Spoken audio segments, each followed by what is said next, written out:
All right. Well, good morning and good afternoon, everyone. Welcome to today's Exploring by the Seat of Your Pants event. My name is Joe Grabowski, and I'll be your host for today. Great to be firing up this event and seeing so many groups starting to join us live via YouTube, as well as live on camera in the Zoom call. It's going to be an awesome event today. So those who are new to Exploring by the Seat of Your Pants, we bring science, adventure, exploration, and conservation live into classrooms across North America, usually 30 to 50 live events a month. But in these challenging times, it's great to be continuing the learning and broadcasting all of our events live into the homes of parents, educators, and students everywhere. So great to see everybody joining us and enjoying some excellent learning today. So today we are taking a little virtual field trip to Ol Pejeta Conservancy in Kenya. We will shortly be joined by Lucy Vigne and Richard Vigne. I'm going to introduce them a little more formally in a bit, but we're going to have a little discussion today about rhino horn poaching. So what I'm going to do is I'm going to share my screen to share the discussion, and then we're going to meet Lucy and Richard, and we're going to have a chance to ask them questions. We'll take questions live from YouTube. We'll also take questions live from our class joining us on camera today. All right, so bear with me for one moment. We're going to start a little screen share here. And this should now be coming live in front, and here we go.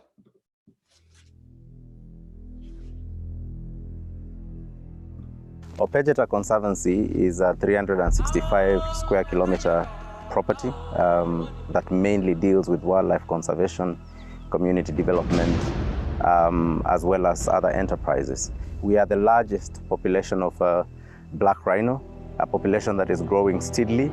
The Conservancy is home to hundreds of animal and bird species, including the Big Five.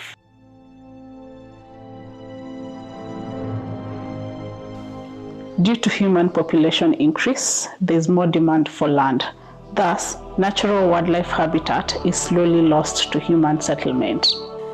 Every year, hundreds of species go extinct globally. Others are listed as critically endangered. Some causes include poaching, wildlife trafficking, bushmeat trade, and even deforestation. This poses a great danger to natural habitat and biodiversity.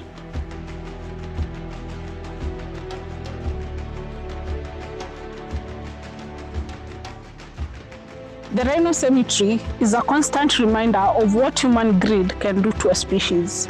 We are standing next to graves of rhinos lost in a span of 10 years through poaching alone.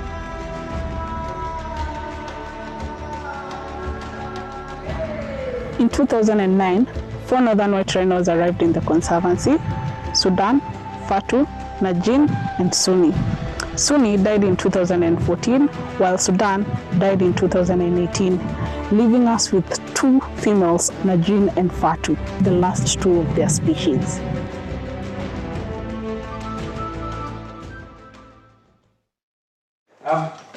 Good morning, everybody. I'm with actually my distant cousin Lucy Vigne. My name is Richard Vigne. I'm the Managing Director of the Ol Pejeta Conservancy.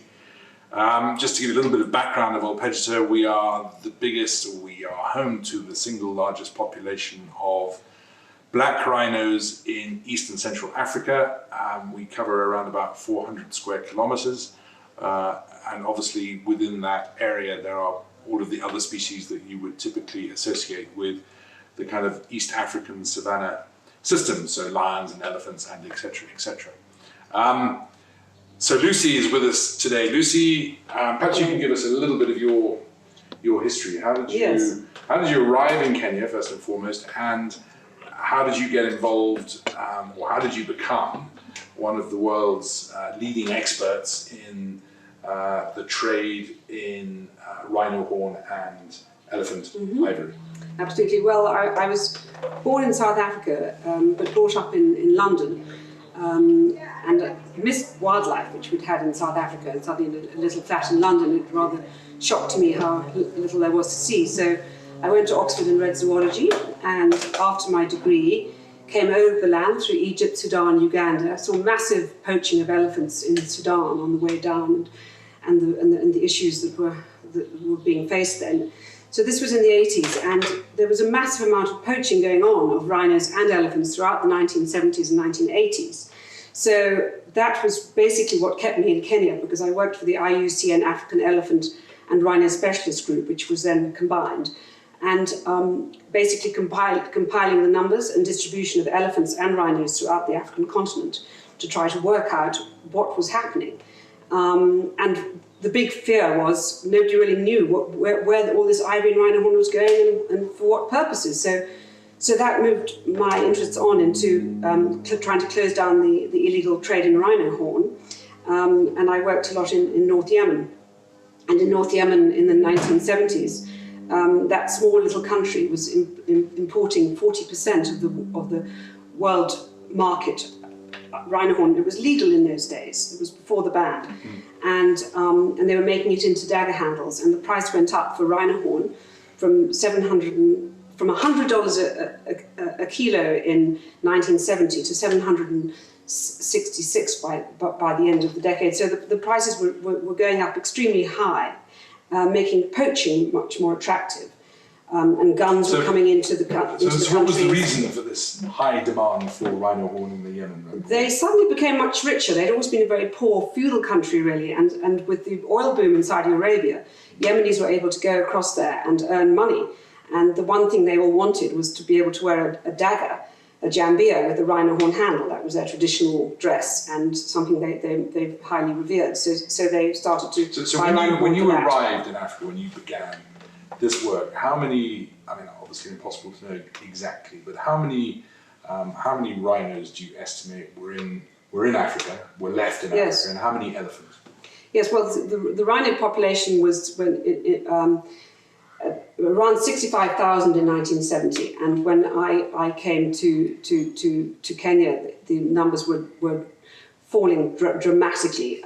We counted 8,800 black rhinos on the continent after our count, and funny enough, they were the more plentiful species. The northern white rhino was still low, about 2,000 in 1970, but falling down to 15 when I came here in the early 80s. 15 northern white rhinos in Garamba National Park in the DRC, and there were about 3,000 southern white rhinos only. So 3,000 southern white rhinos in the whole of Africa. Yes, because they'd been largely poached at the turn of the last century. So the southern white rhinos, from perhaps 3,000 in those days, had gone down to perhaps 200 in the early 1900s. And the small little population of white rhinos basically was bred up in the 60s, thanks to conservation policies in South Africa, which enabled the southern white rhino to increase up to over 20,000 now. So now they're the dominant. But when you arrived, there were 8,000 black rhinos, 2,000 northern white rhinos, which decreased very quickly to around about 15. Yes, in the 70s and 80s they were wiped out. Southern white rhinos only about 3,000, but slowly increasing from 200 in around in the 60s, 50s, 60s. They were rising their numbers up to 3,000. And this was all being driven by demand for rhino horn. Demand for rhino horn, which was wiping out the rhinos, not in South Africa at that time, but where the guns were. So where there was a breakdown in law and order and civil unrest. So these were countries such as CAR, Sudan, Chad, DRC. All these areas were suddenly. And what about elephants? What was the approximate exactly number the same of elephants? problem. Yeah. There were 1.5 million elephants on the continent then. Now we've got 400,000. Yeah. So that's a slightly different story, and that's a function of demand for ivory. But when you arrived, there were 1.5 million elephants approximately across Africa. We've got to a situation, as of today's date, maybe we should just update on the rhino numbers as well, but we've got to a situation as of today's date where there are approximately, how many elephants do we think are left? In Kenya? In the whole of Africa?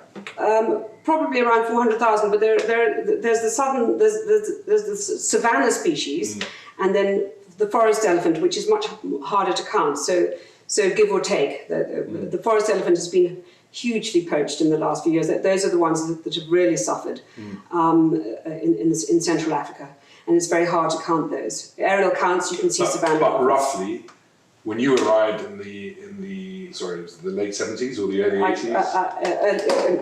84. 84. Yeah. When you arrived in 84, over 1 million elephants. Now we're down to probably around about 400,000 elephants. Yeah. And from a rhino perspective, the southern white rhino has recovered fairly dramatically. Absolutely. So there's probably 20,000, Yep. 22,000 of those. The black rhino, which numbered around about 8,000, has gone down to around about 5,000. And we're down to the last two, as far as we know, remaining northern white rhinos on the planet. Yeah. Who both live on the Ol Pejeta Conservancy. Yes. So all credit to your efforts here. It's been fantastic. Sure, and we'll talk about them a little bit later on. So from a rhino perspective, you would say on the face of it, things are not too bad. As in, there's been some increases and some decreases, but we still have reasonable numbers left. Numbers are rising. They fell by 97% when I came out here, and we were all very anxious about it. But with the small numbers left of rhinos, they were brought into conservancies such as this one, well protected, and with political will. The tables turned, and our numbers are slowly rising, but they breed very slowly. There were 550 black rhinos in Kenya when I came here, and now it's 700, around about 800, 700 getting on to 800. So it's very easy to kill them. It's very difficult to build their numbers up. And just tell me what has happened to demand for rhino horn? It's as I understand it, it's shifted from the Yemen. That's no longer a major marketplace for rhino horn. Where is the market? Well, now? as I said, even then it was, at the peak when North Yemen was importing 40% of the world's rhino horn, the rest was going to Eastern Asia, mostly to be made into traditional Chinese medicine. The leftover chips and shavings from Yemen would go to China. They'd make it into government patent medicines until it was banned in 1993, because then the poaching had got out of control and there were hardly any rhinos left anyway on the continent. So the Chinese government decided to ban the domestic use of rhino.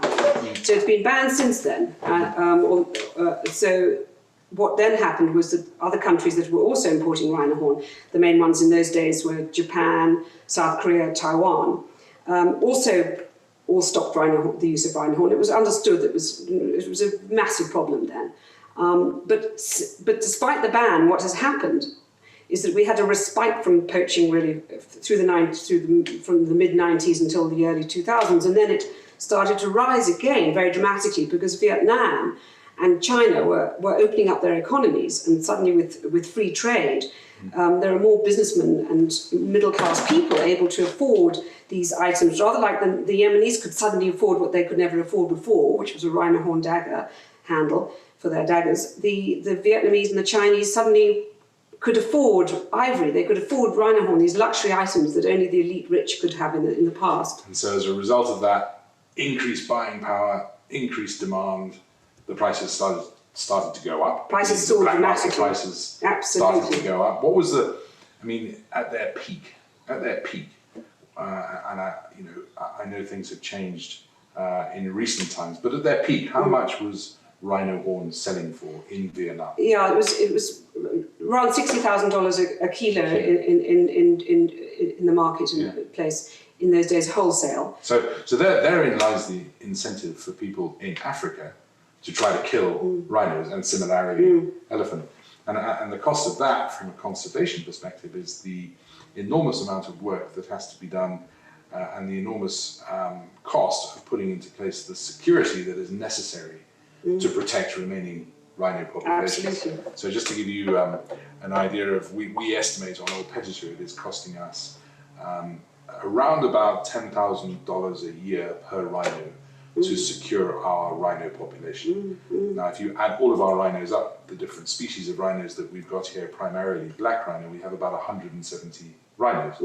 That means we're spending $1.7 million just to protect rhinos, and it's a massive cost. And the big implication of that is that nobody wants to get involved in rhino conservation because it's too expensive and the risks are too high.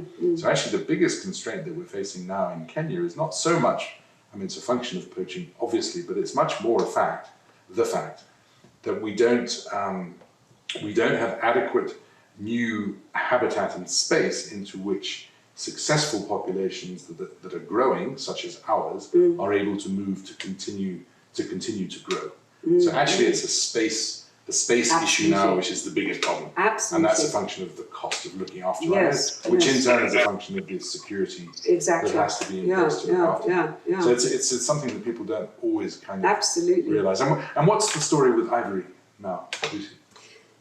The ivory and rhino horn trade have followed very similar patterns, except that ivory was legal in China, the main consuming country, until the end of 2017, when political pressure was from America, from Britain, basically got China to say, look, stop the legal trade. But that, of course, doesn't make much difference with the illegal trade, and it's the illegal trade that is the issue which we face. And similarly with rhino horn, there's no legal trade in rhino horn, but it goes on illegally. And no matter how much you might try to plug the gaps and stop items which I research, I go to countries such as China, Vietnam, Laos, Myanmar, looking into surveying the markets for rhino horn and ivory, and you can see it in the shops, but then once it's revealed and you get the shops closed down, it goes underground, under the table or online, and the online market is now the big threat. So that has really increased the ability for the illegal market. And of course that applies to, I mean, I think that the whole discussion about the illegal trade in wildlife products, I mean, clearly, you know, rhino horn and elephant ivory get a lot of publicity. Increasingly, pangolin is receiving a lot of attention. Shark fin is another one, but the value of that trade, and I think I'm right in saying the value of that trade in China is something like I think I read the other day, $4.5, $4.6 billion. It's a massive. So there's a lot of people involved. There's a criminal network. They're making good money from it. The costs are probably pretty low, so the margins are high. They don't have to bear the costs of production or anything like that. They simply have to kill the animals and get them to the market, and that's all they have to do. So it's a highly profitable, very lucrative business. Yes, as long as there's resulting in the decimation of wildlife everywhere. Yeah, along the supply chain, it's very easy to bribe an official to turn a blind eye. Shipments come out, and these rich and powerful people who can bail out their minions, and it needs an incredible. It's beyond the capabilities of conservationists. This is high. This is a law and order. Absolutely, it's a massive. Up there with people trafficking, drug trafficking, wildlife trade has entered that sphere certainly for luxury items such as these. Yeah, exactly. So that leads us to the story of the northern white rhino, which, you know, I mean, I think, you know, obviously you will be very familiar with, but when you were here, it went down to 15 in the Garamba National Park, which is in the Democratic Republic of the Congo. In those days, it was called Zaire. There was a partial recovery, I think, after a period of intensive production. Absolutely, they got to 32 in 1993. Yeah. And then there was civil war, there was total anarchy in that part of Africa. Absolutely. And the wild population there is probably now extinct, as far as we're aware. Yeah, it's certainly in Garamba. There are people looking for them in South Sudan, but highly and unlikely together with so the far. pigmy giraffe and all the other peculiar species that used to exist in that part of the world. So we're left now with the last two females who came here in 2009 from a zoo in the Czech Republic.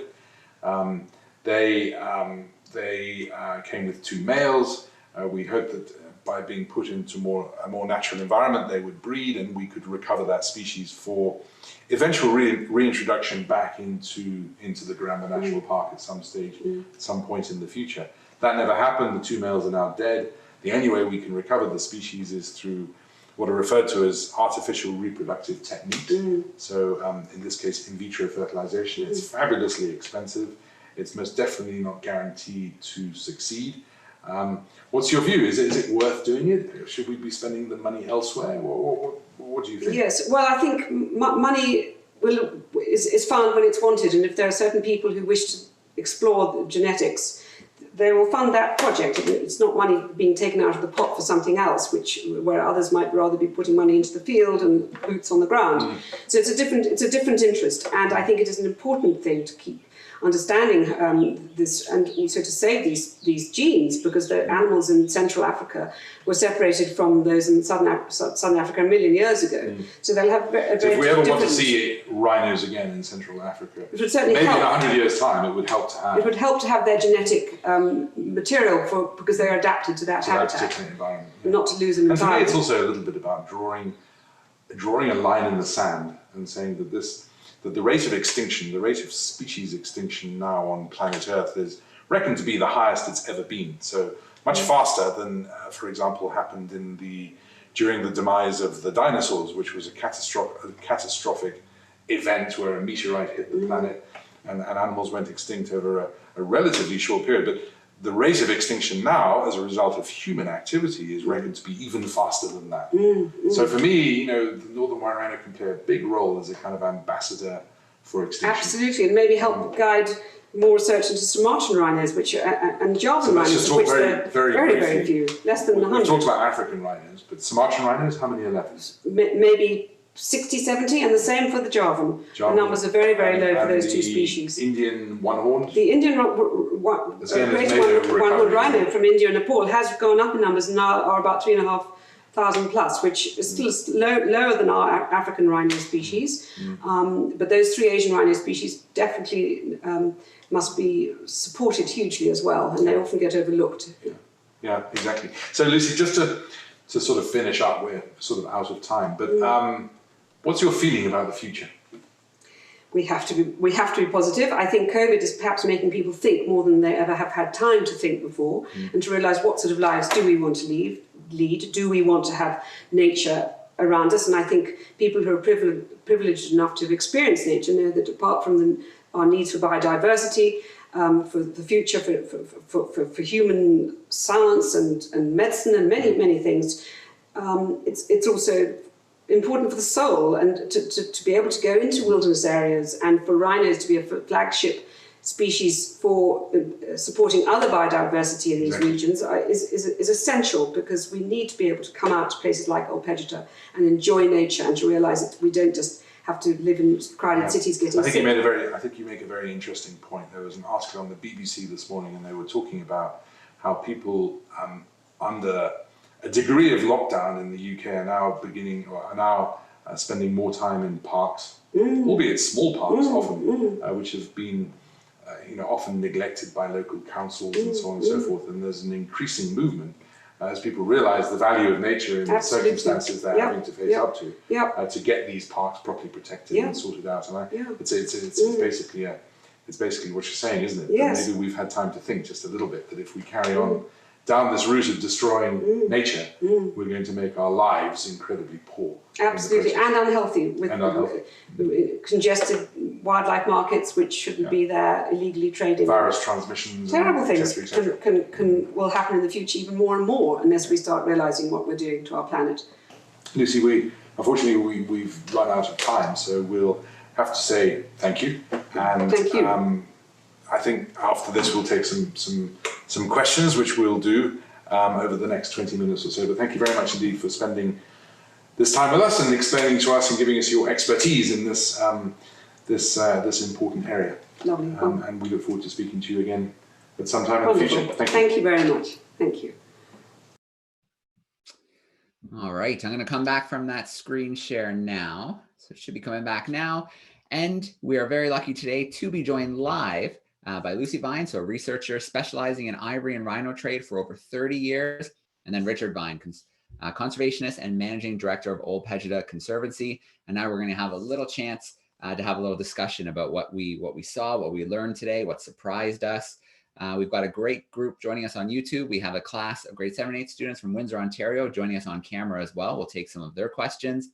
And one more thing to share before we meet Lucy and Richard is we do have a Slido room open. So we're going to have a little interactive quiz partway through the Q&A action today. So those in the call with us, I put it in the chat room. And then those who are tuning in live with us via YouTube, I have added it to chat sidebar on the right. So start joining us in that room and be ready for our interactive quiz. Let's see who is paying attention. But now let's jump over and let's meet Lucy and Richard. So great to have you both joining us today. And first of all, what a challenge. And second, what great work is being done at Ol Pejeta to help protect these rhino species. Thank you, Joe. Well, very, very glad to be here, and thank you all of you who've joined for taking the time to be with us. I'm not an expert in this stuff, by the way. Lucy is the expert. So if you want to know about rhino horn and elephant ivory and the history of it, then she's the person to answer your questions. But we're very happy to be here, and we'd love to answer any questions of any sort pertaining to conservation of any species, but particularly rhino and elephants. So feel free to ask. All right, excellent. Those who are joining us right in the call are grade 7 and 8s. You can raise your hand virtually, that little blue hand. I'll keep an eye out for that. And those who are joining us via YouTube, use that chat sidebar on the right, and I will grab some of your questions from there. But Richard, let's get started. You know, in the intro, we talked about Lucy. She's been obviously studying the trade for the last 30 years. How long have you been at Ol Pejeta? I came to Ol Pejeta in 1997. So whatever that comes to, 22 years. When I first came, it was a cattle ranch with a small, what we call a game reserve, which had been set up to protect a remnant population of black rhino at a time when there were around about probably 400 black rhinos left in Kenya. And we've since expanded that game reserve to create the Ol Pejeta Conservancy. And we now have about 170 rhinos in total, different species, but primarily black rhino. But we also have all of the other species that you would normally expect in an African kind of savanna ecosystem. We run primarily off the back of tourism. So COVID-19 has played havoc, absolute havoc with our incomes. But unfortunately, in our business, the world of conservation, the costs of looking after rhinos don't disappear just because tourism or tourism revenues have disappeared. So that's a real challenge for us at the moment. But we also integrate our land use with cattle ranching and with agriculture and various other activities. So we have a diverse range of revenue generating activities, all designed ultimately to pay for the costs of looking after rhinos and achieving conservation. All right. So our live classroom, don't be shy. Raise your hand with a little virtual blue hand and we'll pick you for a question. But a couple have sent some chat questions. And so this first one here, I'm going to do this as a two-parter. Part from Jinsu. He's wondering why, if we really want the ivory, can't we just put the rhinos to sleep and take the horns? And then Nora's wondering, or can't we wait till they die naturally? Both very good questions. First, to make it clear, elephants have ivory and rhinos have horn. So those words sometimes do get confused. So the elephant has two tusks that are their upper incisors that grow down from their upper lip. Whereas the rhino horn, for the black rhino and the white rhino, they grow on their noses, as it were, two horns for each of our African species. And basically, yes, it is possible to cut the rhino horn off because it's basically like your hair or your fingernails. So you can actually cut it as long as you don't cut it too low, because otherwise the animal will bleed. But as long as you cut it quite high, like your fingernails, it does grow back several inches a year. And in fact, some people have been doing that, some conservationists and vets in southern Africa, to try to protect their rhinos from poachers. And it has worked in certain places.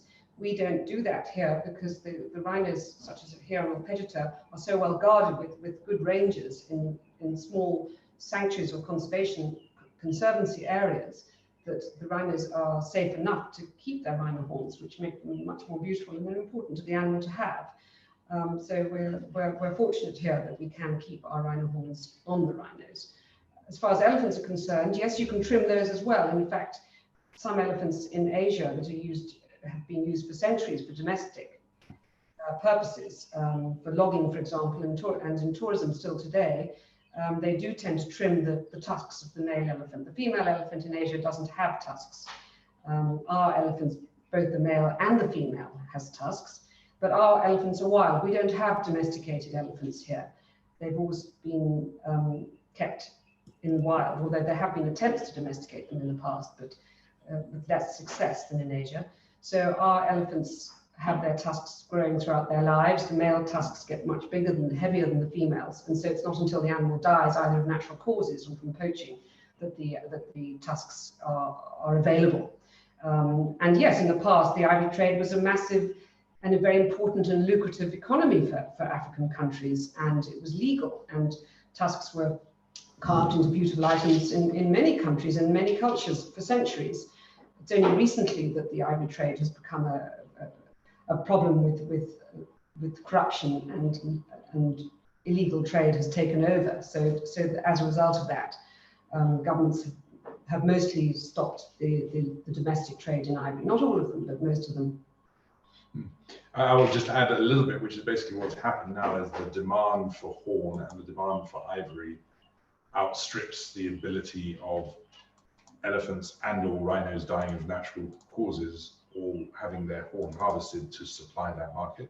And that opens up a door for the illegal market, because if they can kill more elephants or more rhinos to supply that market, that's in response to the demand. That's obviously what will happen, and what has happened. And so hence the dramatically falling populations of particularly elephants that Lucy was talking about in the interview, which have gone from 1.2 million animals in the early 80s down to probably 400,000 across the whole of Africa as of today's date. So, you know, the rate of decline is the big concern. And it's if you've got more demand than you can supply from death by natural causes or harvesting on a regular basis, then inevitably people will try to kill those animals to get rich quickly, and that's basically what's happened.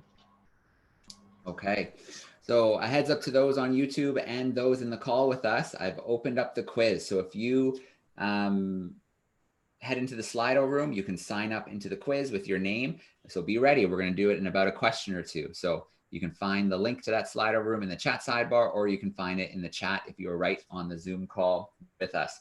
So here's a question coming in from YouTube, Richard and Lucy. And this question is about, you know, you see sometimes those big burns where they'll take a bunch of confiscated ivory and they'll burn it.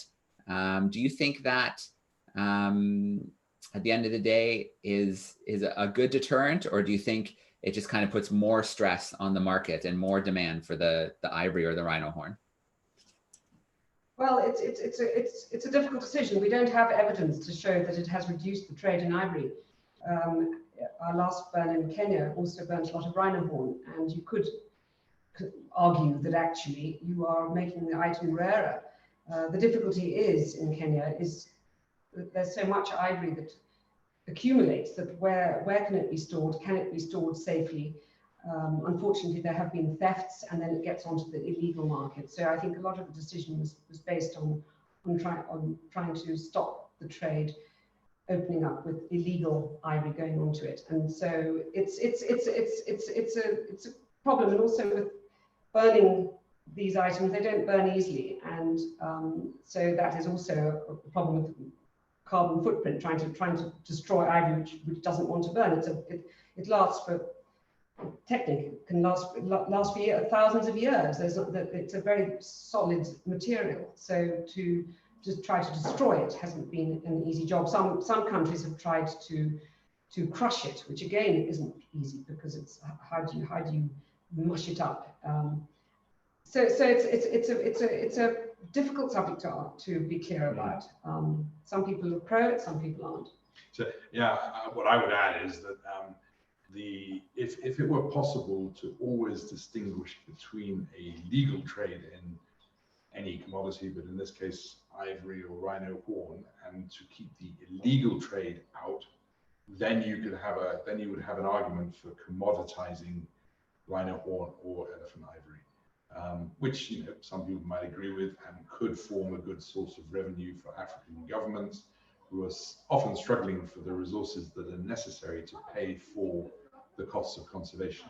But it's proved impossible. Wherever there has been a legal market opened up, the illegal market has very quickly come in and kind of usurped that market and made it impossible to operate properly.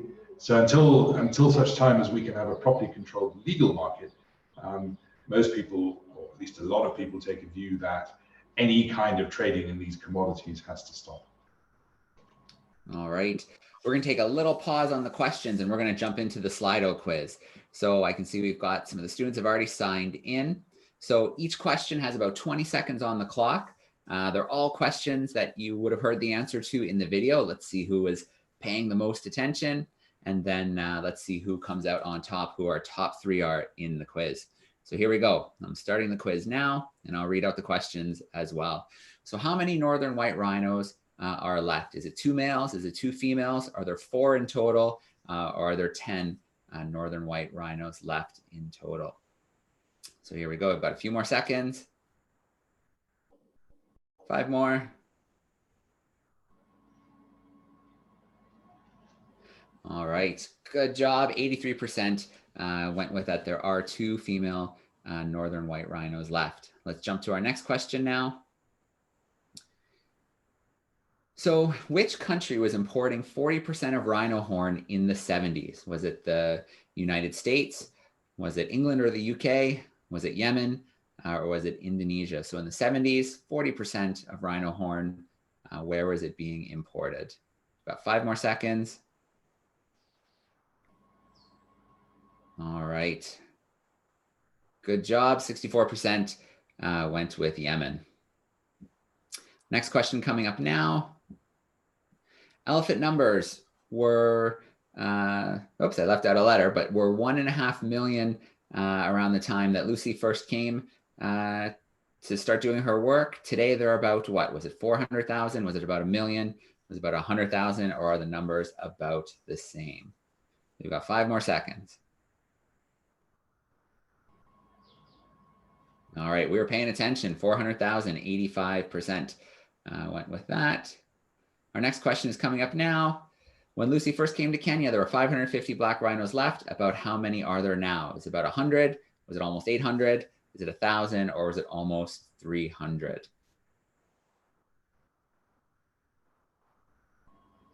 A few more seconds for this one.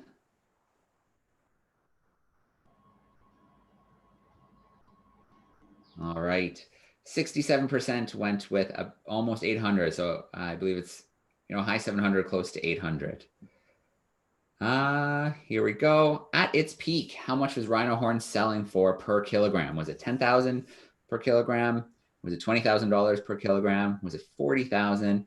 Or was it 60,000 per kilogram? So you've got a few more seconds to wrap that one up.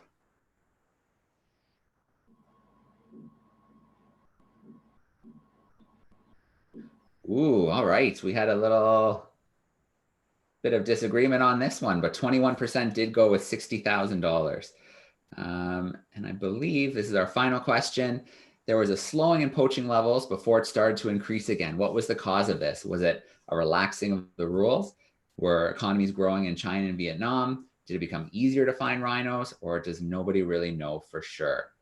So we've got about 5 more seconds to wrap this question up, and then we'll see who came out on top, who was paying attention. All right, 90% went with the growing economies in China and Vietnam. Let's check out our leaderboard. Shout out to Carson, 5 out of 6 in 1 minute and 16 seconds.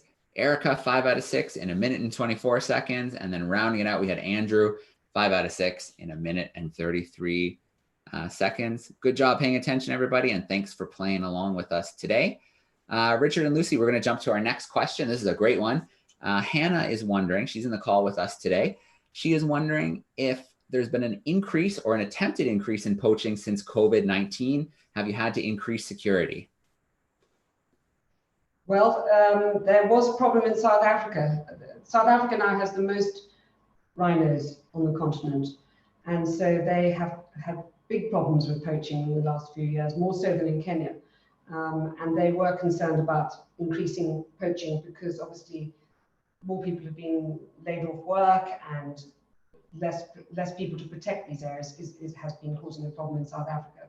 As for Kenya, over to you. Yeah, no, it's I think it's a little bit too early to say. What I do know, as I said earlier, that 55% of our revenue for looking after these conservation areas, in our case, comes from tourism, international tourism, forms the bulk of that. And similarly, across the national parks and the rest of the private conservancies in Kenya, the same would apply. A large portion of their revenue would come from tourism.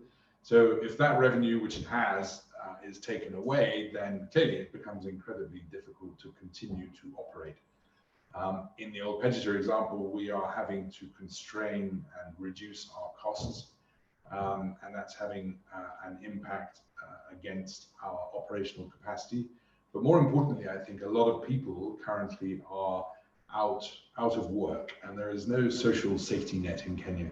So if you're working on a flower farm, which traditionally exports flowers to Europe, for example, then that flower farm has probably shut temporarily, meaning that you're out of work and you won't receive any kind of paycheck from government or any kind of support from government, meaning that you have to find a way to earn money to keep your family alive.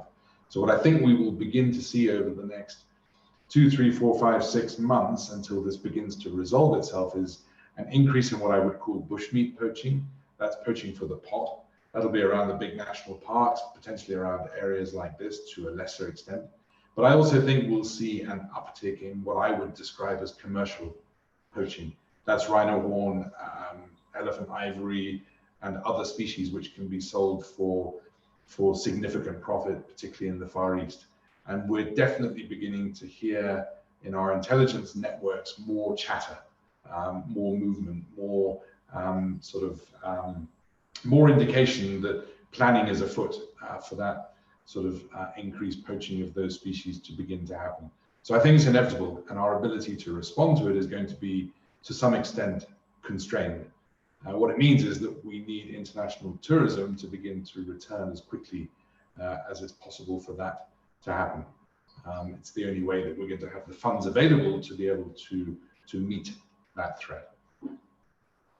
All right, well, Richard, I'm going to share my screen one more time because I think this is a really cool, especially for the grade 7 and 8s who are right on camera with us. You have a really cool contest going right now. So let me just spotlight the video here. I'm going to share my screen. So this is called The Art of Survival. You want to tell us a little bit about it, Richard? Sure. So you know, we're, as I just explained, we've got no tourism. We have a $3.5 million hole in our budget to the end of December. So we've got to think of other ways of making money. And, you know, we're obviously encouraging as much philanthropy and donations or philanthropic support as we can possibly get. And if you wanted to donate to Ol Pejeta, there's plenty of ways to do that through our website. But in particular, keen to find monthly donors because that gives us long-term support for small amounts of money, small donations per person. But if we get enough of those people, that gives us a revenue stream which is consistent. But we're also looking at other ways of trying to earn money. And one of the ideas that we've come up with is the Art of Survival competition. So we're looking for kids around the world to write an essay or write a poem or paint a picture or do something that explores the issue of extinction on planet Earth. And there's a fantastic first prize, and there's actually a very good second and third prizes. But the first prize is an all-expenses-paid trip for the winner and their family to come to Kenya to be our guests for, I think it's a 7-day safari with flights included, at least for some of the family. So it's a great opportunity if you'd like to come to Africa. You have to pay $10, I think it is, to enter.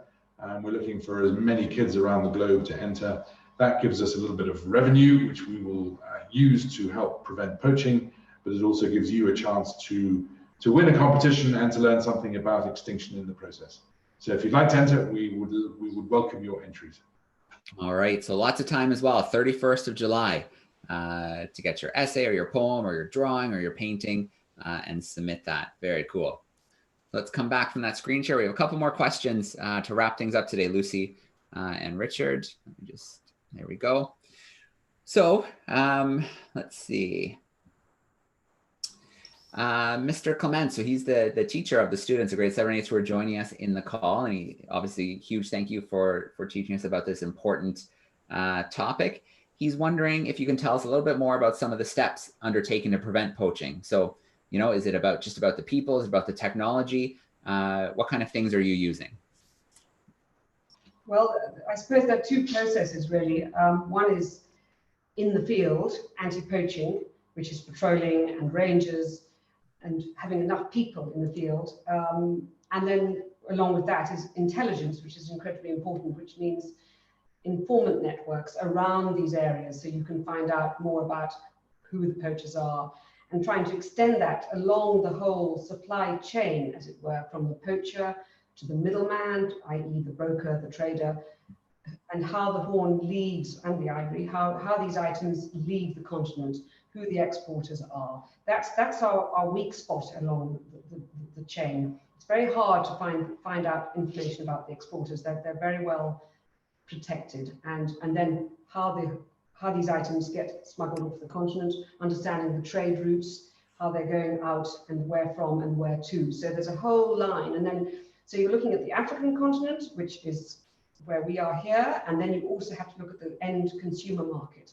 which is Asia, and to see what is happening on that side, and to understand the market there and what we can do to try to reduce the market there by reducing demand. And that takes a lot of understanding and trying to put one's feet into the shoes of consumers to see what their requirements are, which have been changing. It's become a fashionable thing, for example, in Vietnam, to use rhino horn to reduce a hangover, which was never the traditional use of rhino horn.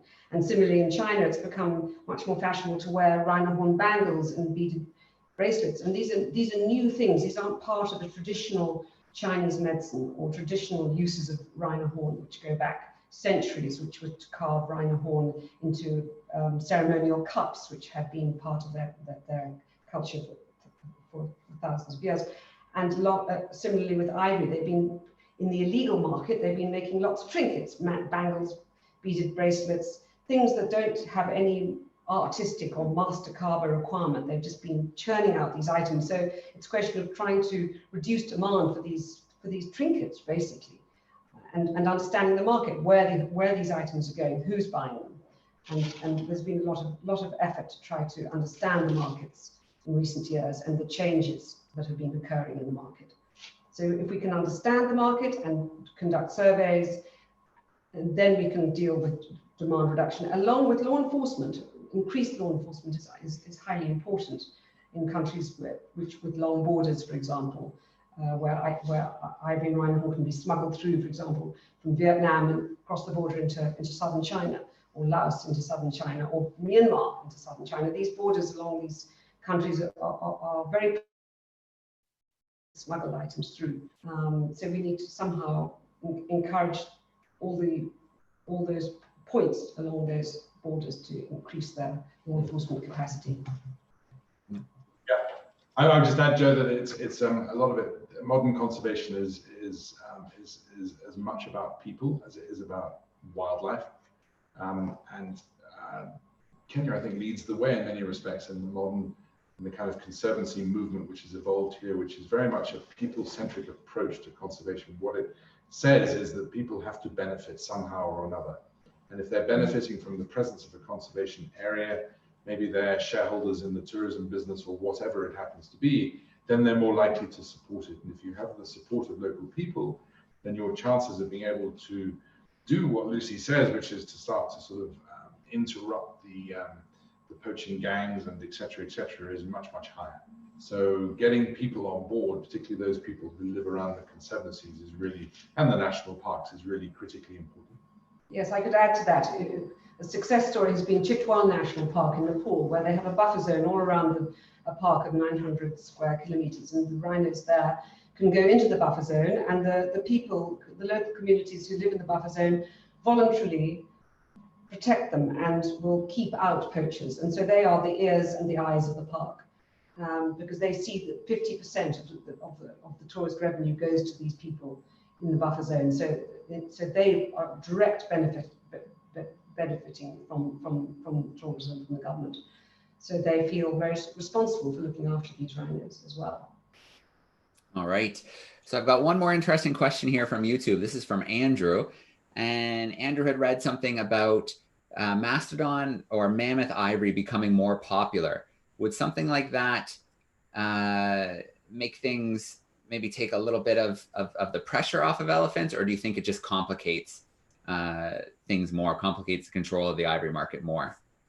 Have you read anything about that? Absolutely. I've been researching that in southern China. I was there a year or two ago, and they're using mammoth ivory in a huge way now. They had been before, actually, but now that they can't use elephant ivory, they're concentrating on mammoth ivory. And it's a double-edged sword, because in one sense it reduces the need for elephant ivory, because now the carvers have mammoth ivory to carve, which is coming from Siberia, and there's more and more of it melting in the tundra every summer with the warming of climate change. So yeah, the mammoth ivory, which from an extinct species now, which went extinct 6,000 years ago, is now available in larger quantities. So that has become a useful alternative, a substitute for elephant ivory, you could argue, but it needs to be properly managed, I think, because it could become a loophole for elephant ivory if it becomes more and more popular. Okay, and we're going to finish off today with one more question. This question is from Matt. Matt is joining us in the call, one of our grade 7 and 8 students joining us. He is wondering about the best part. What is your favorite part of working at a place like Ol Pejeta?